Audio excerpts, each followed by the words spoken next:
Welcome to Kenton's videos. Enjoy the video. In this video, I will explain how to play Feed the Woozle. First, let's get everything ready. This cooperative game is perfect for 2 to 8 players, aged 3 and older. Your main goal is to feed the hungry woozle 12 silly snacks before you run out. Simply set up the woozle's mouth, place the spinner nearby, and gather all 12 delicious snacks. Then, decide who gets to go first and you are ready to begin.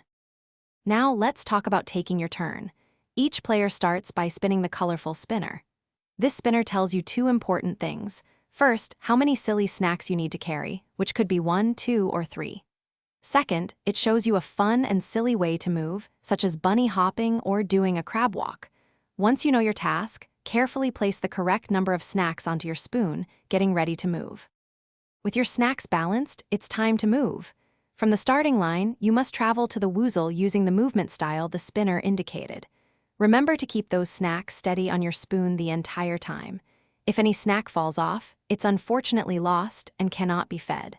Once you reach the woozle, carefully deposit all your remaining snacks into its hungry mouth. Great job! So, how do you win this delightful game? You and your teammates achieve victory by successfully feeding the woozle all 12 silly snacks. If you manage to deliver every single one, everyone wins together. The game also features 3 exciting levels of play. Level 1 is the easiest, perfect for younger players, while Level 3 offers the biggest challenge for those seeking more excitement. Choose your level and have fun. Thanks for watching. Consider subscribing if we helped you.